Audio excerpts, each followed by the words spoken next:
Welcome back to Steeped in Cinema, the podcast where we pair thought-provoking cinema with equally thought-provoking tea.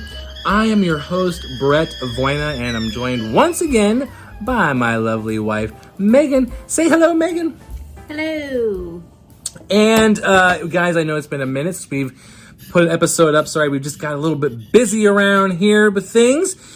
So we thought we'd come back with an episode of Steeped in Cinema where we're not going to maybe get as heavy and as dark and deep as we have in previous episodes. Maybe take a little lighter conversation. Enjoy our tea. And in this episode, we're going to be snacking on some snacks from Costco. It's called the Spring Collection. What's that? Gilly. It's a little tea set here. It comes with raspberry ring cookies, oat crisp cookies, and crispy oat cookies with dark chocolate. So it's like a little trio of delight. What'd you say? I would. They're just simply adorable. Can't wait to try them. We're going to be today talking about a movie that really caught our attention when we watched it originally. It is the 2024 Irish horror film Oddity, written and directed by Damian McCarthy. And I'm telling you guys, and Megan and I both said the same thing, and she also agrees, that it's not often that a horror film really, in modern times really is just like, hello to us. But this one, man, it creeped me out. And we'll get into it here in the episode. But we're going to be pairing this discussion today, this film that builds flavor the longer that you sit with it, with this tea once again provided to us from the Ohio Tea Company. We're going to be sipping on the Milan Dan Cong from Ohio Tea Company. It's a mouthful of a tea, and just to have a little sip, and it's very interesting. Wow. Mm-hmm. Lots of flavors happening there with this tea, guys. From the description of Ohio Tea Company, this is a honey orchid Dan Cong from the Fenon Farm in, what is that, Chowan? How do you say that? Probably should have looked that up. Farm in the Guangdong province of China, harvested in mid-April of 2018 at an elevation of 700 meters. So guys, this is not only just a tea, but this is an experience. They have the elevation on here. We have the date that it was harvested from the province and everything. So this is one that you're going to want to pick up. Stop by Ohio Tea Company and get the Milan Dan Cong tea. Big thanks to Ohio Tea Company, by the way, for keeping our cups full here at Steeped in Cinema. Check them out at 5154 Fulton Drive in Canton, Ohio, to check out their store locally, or visit them online at www.ohiotco.com. All right, friends, you're going to want to steep your tea or your coffee, settle in, and let's jump into some horror movie fun.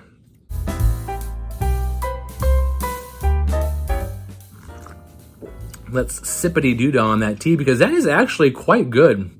It's really good, yeah. It has like mild. It's very mild. It has like a, I want to say like an almost an earthy start, but then finishes sweet with that honey. Fruity. Mm-hmm. Yes, fruity. That's what it is. You're fruity. How rude. I want to try one of these little cookies too, by the way. This is, what is it? Have you had one? I just tried the raspberry and it was delightful. You tried the raspberry? Okay, I'm going to try the raspberry and see what this cookie's like. I also recommend dipping it in the tea. It's really good. Oh, it is good. Oh, these cookies are delightful, you guys, and you can grab these at Costco. That raspberry hits like after. Mm-hmm. Wow, that's delicious. Mm-hmm. Okay, anyway, man, have a little palate cleanse with the tea. I don't know, maybe I'm just really thirsty, but the tea's delicious. That's good. Yeah, that's really good. Oddity, friends, listeners, ghoulies, Megan. She's got her mouth full of cookies right now, so I'm not going to get any backup. Oddity is a deceptively simple story about Darcy, who is a blind woman that runs a curiosity shop that's got, strange stuff in it. And she is grieving over the murder of her twin sister, Danny, a year prior to the beginning of the film. And I think she receives like this creepy wooden figure, or she has it already. I forget how she was. It was in their family. Like, I think it was given to them by their mom or something Right. like that. There wasn't a huge backstory, just that I think the mom gave it to the sister. Yeah, it was a really weird wooden, like, mannequin type, Like life-size like figure, like human thing. Yeah, it was really weird. It had a distorted face. If anybody has seen the movie Fear, or The Fear, perhaps, I think it's just called Fear, from the 90s, there was a wooden character in this movie called Morty that was very reminiscent to this type of character going on here. But this is not necessarily a copy of that. It's just reminiscent of what that was. Before we delve into how this movie worked horror-wise for us, I would like to talk a little bit about some of the things that I felt were part of film logistics that I feel are worth mentioning. For example, the performances. I think the actress's name is Carolyn Bracken, who plays Darcy. He delivers a very strange, internally magnetic performance in her portrayal of this character, because you're not really quite sure if she's like a victim of something, or if she's part of it, or like what her angle is. And I just love that mystery about her. Yeah, actually, if I'm not mistaken, I think it's the same actress plays both sisters, right? And which is pretty cool because, I mean, the first sister you only see for a short while in the beginning, obviously, is kind of like the, I guess, flashback of what happened. The prologue. Yeah, and then the rest of the movie is the other sister, the blind sister, but it's portrayed by the same actress, and definitely like two different, very different women. So it's kind of it's cool to see how she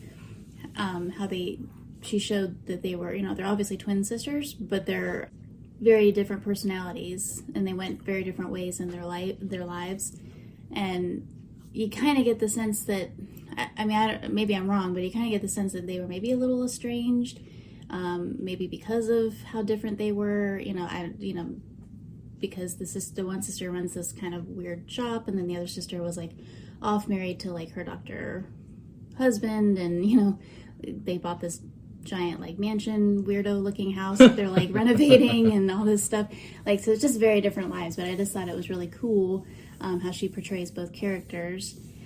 And I went off on a tangent. What was your question? No, that was perfectly that. We love tangents. Another thing too is visually, this movie, in terms of the cinematography of it, is something I would like to also point out. I don't want to like give the whole story away. I want you guys watch it if you want to watch it.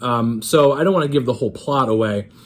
But this movie, if you're a horror fan, you're gonna get what I'm saying. It is a movie that, although it had some supernatural elements to it, and it had some things that very well could have been, I don't know if I want to use the word hokey, but you could have considered them in any other film, in any other circumstance in horror. You might watch this and think, oh, that's a moment where any other director could have hoked it up really bad. There were some shots of like apparitions and possessed things and stuff like that. And sometimes when those overly supernatural elements come about in modern horror, the directors relied either too heavily on CGI or something, and it just doesn't execute very well. Yet in this movie, things that would normally be considered hokey were not hokey. And they were very much believable in the movie and in the universe that I was watching. And I never once thought, wow, that's stupid. I thought, that's freaking scary. I mean, just in the way things were shot. Like, you think about the very beginning of the movie, in that first murder sequence, when she's talking to the guy in the keyhole or through the peephole, like, just the way that shot is very much a POV without being a POV, where you're getting this conversation of mistrust and vulnerability through a freaking peephole. Should I trust this dude? Should I open the door? But at the same time, it was done in such a tenseful, masterful way that I loved it. I agree, and I think that's why I liked this movie so much, is because for all the horror movies that we watch, and we watch a lot. A lot. Yeah, I love the classic ones that we always talk about and everything, of course. Right. But fan favorites. Yeah, there's not. I really, truly have not, in at least recent years, come across a horror movie that really left me feeling creeped out. That really had me, tense, edge of your seat, kind of like legit. Ooh, ooh, got chills. Like that kind of a thing for a very long time. And this movie delivered that, which is just like 1,000 stars in my book. Right. And it was that just the way that things were shot. It was shot to where it didn't give you too much. It didn't feed you the entire thing. Yes. Just as Brett said, it didn't have to have a CGI, creepy, weird, like, creature. It didn't have to have, even the supernatural elements, it wasn't like, a ghost floating down the hall. The supernatural elements were kind of left to your imagination. Yes. Certain things were happening to suggest this is the supernatural part of it, a camera flash or something like that to suggest that something's there, because that was part of something that the sister was doing, was putting this like motion sensor on the camera to see if to see what happened. And so when you see the flash, it's like, oh, okay. But that's the kind of thing that I like in a horror movie, is that the suggestion of why did the camera flash, instead of seeing what the camera's flashing at. And yes. So it was just like, and it was just various moments like that where even with the weird wooden guy object, you never actually totally saw him doing anything. Yes, I was just But then when you did see him, sitting at the table in the background, suddenly he was in a different position or something. Right. And so it was never like very like, did he no, maybe that was just in my brain. Like it was all like, is it my imagination? And that's the kind of horror that I like, is that you start to form your own story. You start to form your own, I don't know, is that really happening, or was it just, and it was really, really well done. Yeah, I want to snowball on that, and then that's actually going to lead us into our next segment, where I feel that the biggest strength of this movie is that it doesn't, as you said, spoon feed you the horror.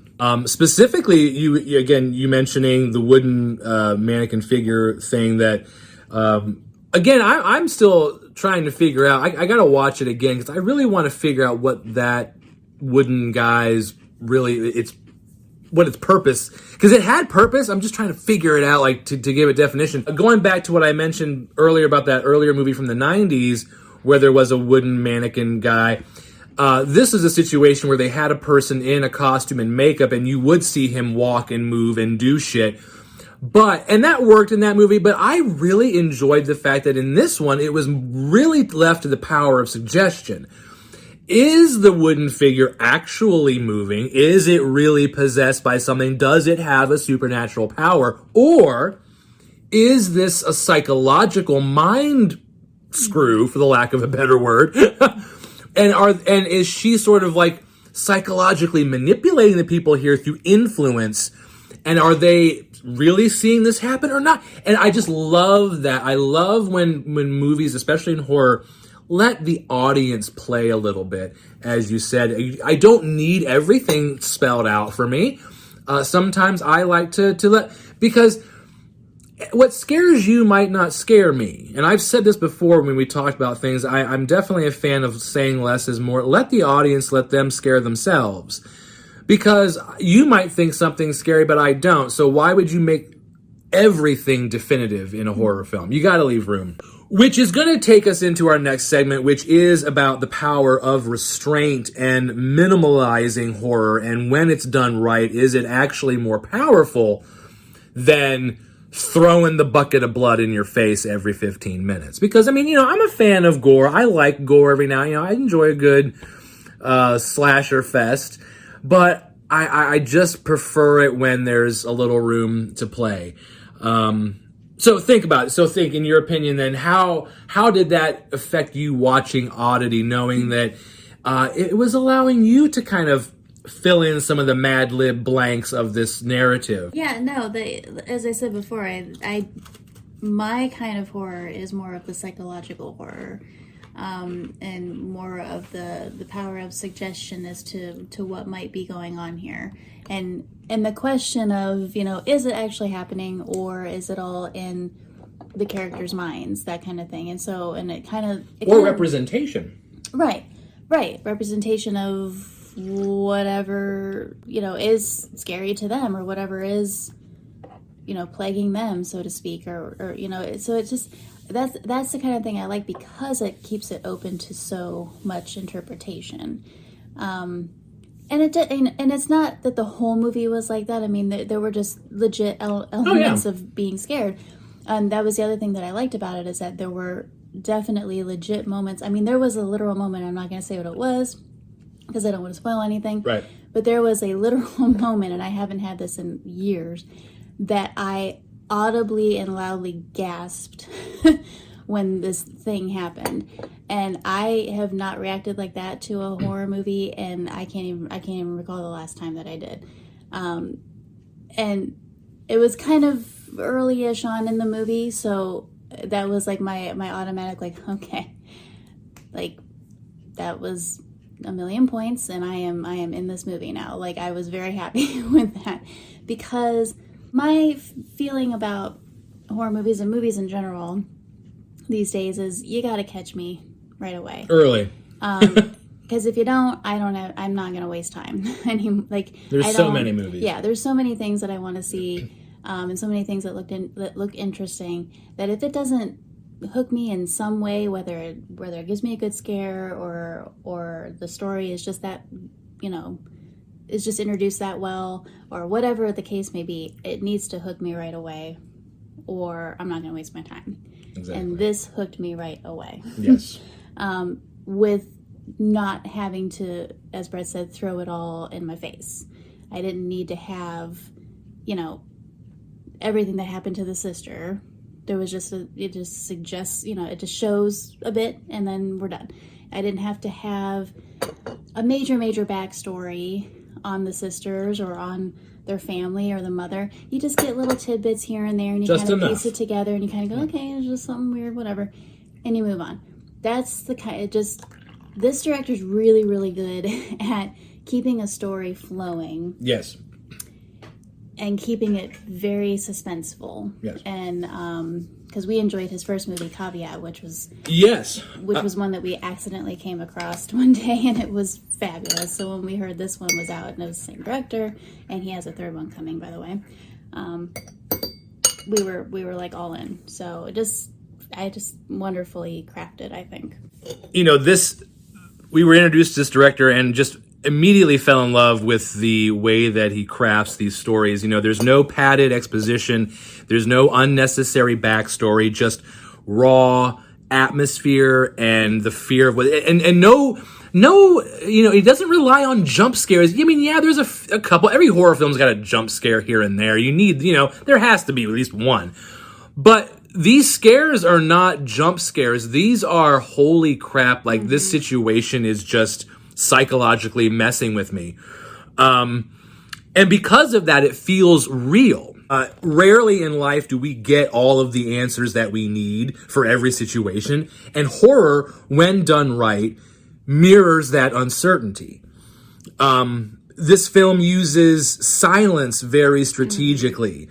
Long pauses where you're not quite sure if something is about to happen, or if it already has happened, or, if the dread is coming not from what you see, but from the space, like, in between the moments, or the golem. I'm just going to refer to the wooden guy as a golem type. That's what the golem's appearance is another masterclass in restraint, in that it's never overused. When you remember, if you look back at that, this is a thing, again, to that film in the 90s, The Fear, the wooden creature, as the movie builds in suspense, it's all over the place. It's walking, it has a weird sound effect, it's doing ninja moves, it's possessing people, it's got all kinds of crazy stuff happening.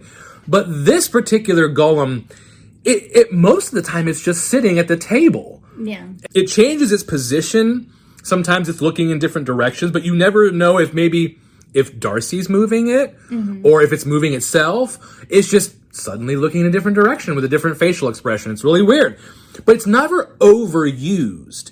It's never in your face. It's just kind of here, little salt and pepper with it, just enough to make it interesting, to make you want to know more about it, but it never gives you everything. It's brilliant.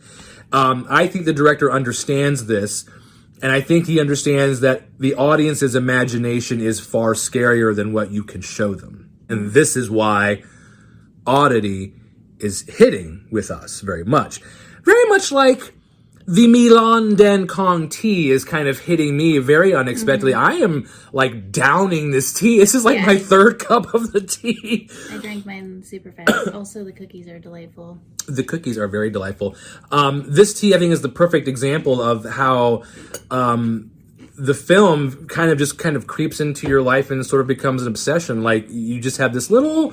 there's nothing special, just a regular little tea, and then you kind of get a little hint of this, a little subtle taste of this, some honey, a little bit of fruit, and now I'm drinking the whole dang pot. Like, that's exactly how this movie was. Like, you're just kind of watching a little bit of this, a little bit of a golem, some murder here, jump scare there, and suddenly I am having night terrors because this film was just that unsettling. All right, friends, it is time to take a quick break from the horror talk and have a little bit of fun with some horror trivia.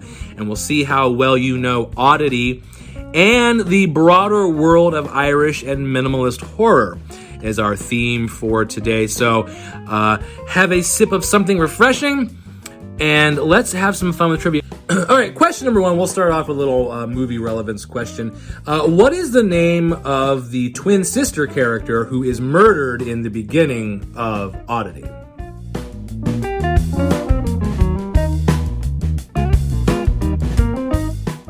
Question number two. What other Irish horror film directed by Lee Cronin also focuses on grief and mysterious forces?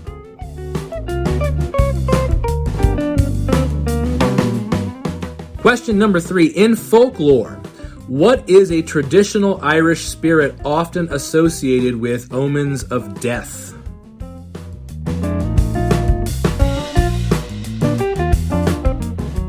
Question number four. Name a famous horror film, not Oddity, where blindness plays a key part of the story.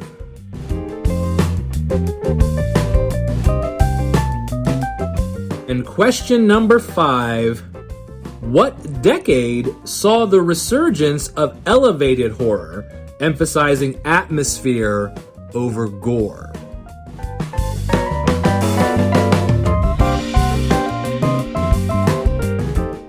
All right, friends, let's go back to the beginning here and get your answers. Megan, are you ready?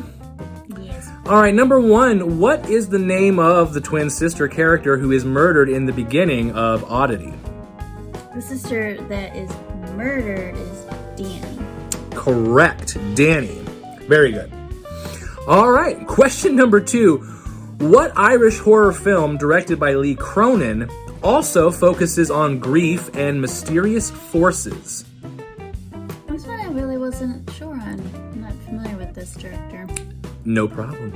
The correct answer is The Hole in the Ground. The Hole in the Ground. So check it out by Lee Cronin, Irish horror film that focuses on grief and mysterious forces. Question number three, in folklore, what is a traditional Irish spirit that's often associated with omens of death? Well, I mean, there could be several. Well, we're looking for the main one. Well, I don't know. I guess the main one is the Banshee. The Banshee, yes. Yes, the Banshee is the most widely known entity that focuses on grief and death, which is our theme here tonight. So, excellent. We also would have accepted the Dulon. Yes, I know. Okay. All right, number four. Name a horror film, not Oddity, where blindness plays a key factor in the movie. The first one that came to mind, another really great one that we've seen, it's been a while, but called Don't Breathe. Ooh, yes. Excellent movie. That was a really cool movie, actually. That was. Now that I think about it. It's like three intruders that target this house of this older blind gentleman, you know, thinking it'll be an easy target. Right. And it ends up that the blind guy kind of flips the whole thing on them and kind of starts targeting them and terrorizing them. It was really cool. It was like the instant revenge horror. Yeah. Also, there's Red Dragon, which is part of the Hannibal Lecter series. The woman or the lead female role in that story, I believe, is blind. So she's trying to survive us being hunted by a serial killer while by using her disability as an advantage. So pretty cool little story. All right, and our last question here. What decade saw the resurgence of elevated horror emphasizing atmosphere over gore? I'm not really sure. Yeah, so the resurgence of atmosphere over gore sort of started coming back in the 2010s. Before that, we had the rise of Rob Zombie and that type of horror where it was how much brutality can we show in a single 15-minute period of time.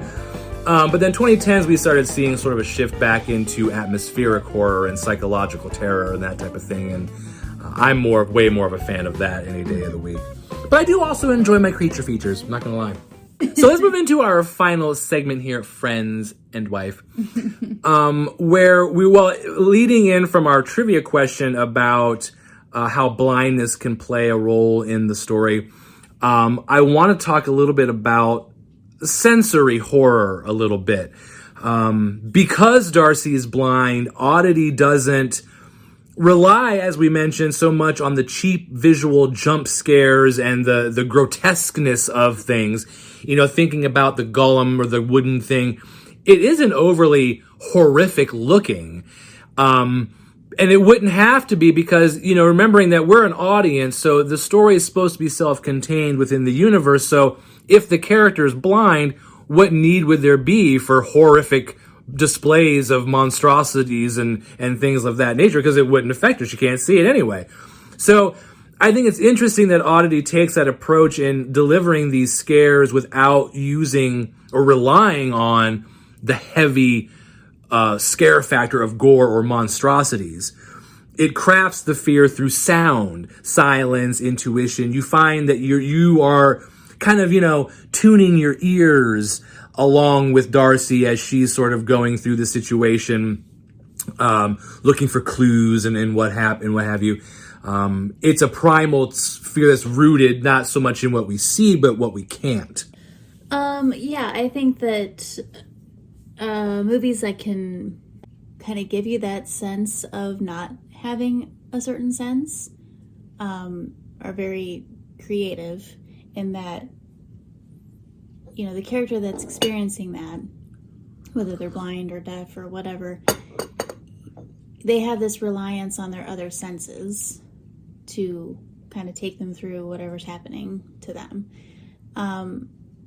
And, you truly can't know what that's like, obviously, unless you're a person that is blind or deaf or something like that. However, if a movie like this is done correctly, it does kind of give you that sense, just as this director did, in that it's, you're able to kind of transfer yourself into that world along with them because of it showing you exactly what they are experiencing. It's forcing you to use your other perceptions when you're watching the film to get the horror from her perspective. Right, exactly.